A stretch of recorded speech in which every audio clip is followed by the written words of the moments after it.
All right, let's dive right in. We're going to talk about one of the most powerful ideas in, well, all of human history, an idea that literally reshaped civilizations, and it's all packed into a single four-letter name.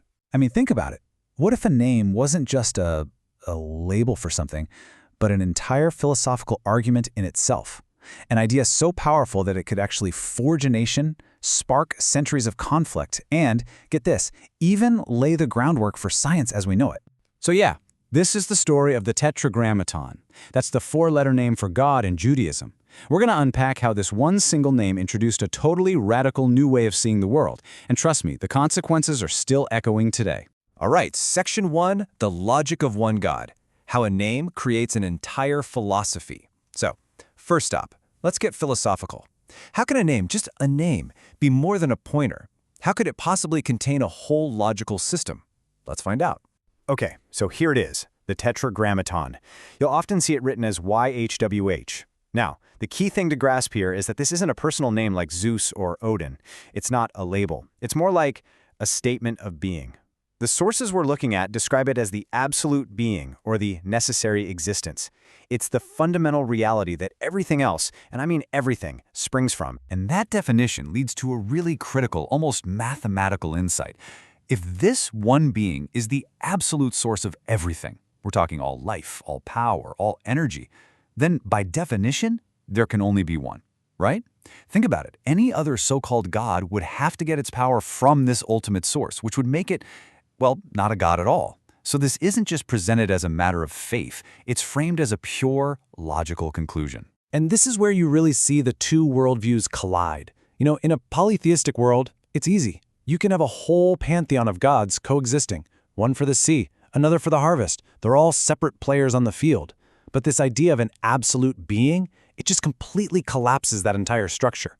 If one being is the source of all, there's simply no logical space left for another independent source of power. It's a zero-sum game.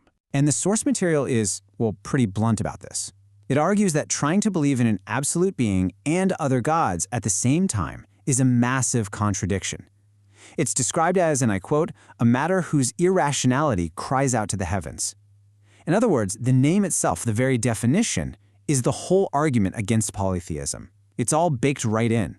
Okay, moving on. Section 2, from secret knowledge to nation, how a secret idea forged an identity. So the big question is, how did this incredibly deep philosophical concept go from being some hidden idea to becoming the bedrock of an entire nation? Well, it's all about its journey from a secret to a public revelation. Now, according to a scholar named M. Cunin, who's cited in our source, this name wasn't something Moses just came up with. Apparently, it was already known, but only within this tiny secret circle of initiates. Moses' big move was taking this esoteric knowledge and bringing it out into the open. So the name went from a secret, whispered among a select few to becoming the central unifying principle for a whole people. And this whole process is seen as a perfect example of Judaism's evolution. It's this major shift, right? Away from secret, oral traditions that only an elite few could access, and toward public, written principles that anyone could rally around. It's the foundation of a shared national identity. The source also wades into a pretty interesting historical debate. See, some critics will argue that, hey, when the Israelites were in Egypt, there's no way they could have been monotheistic yet.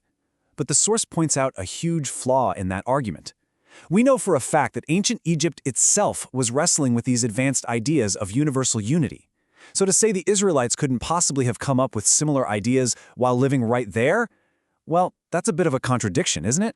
Next up, Section 3, an idea that divides, why absolute monotheism created conflict. Now you can probably guess that an idea this radical, this exclusive, was going to cause some friction.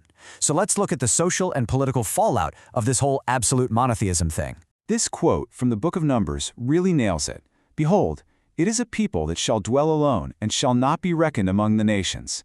You see, this belief system didn't just make the Israelites different, it fundamentally isolated them.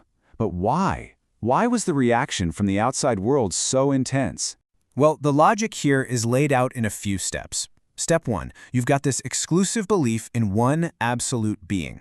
Okay, that leads directly to step 2. You don't just ignore other people's gods, you actively deny their existence. And that's the real kicker.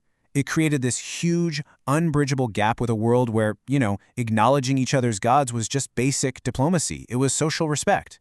So you have to understand, the hostility from the ancient world wasn't just about weird customs or different laws. It was a full-on existential clash. See, polytheistic nations had a system that worked. It was basically, you have your god, I have mine, we're cool. But then this new idea comes along that says, actually, only my god exists, and yours are just illusions.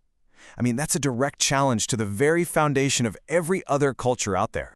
All right, on to our final section, and this one might be the most surprising of all. Section 4, the foundation of science, an ancient idea's unexpected legacy. So, get ready for this, because the argument here is that this ancient religious idea actually helped pave the way for modern science. How does that even work? Okay, the argument goes like this. If there's one God, that implies there's one absolute reality, and that reality must be governed by a single unified set of rules.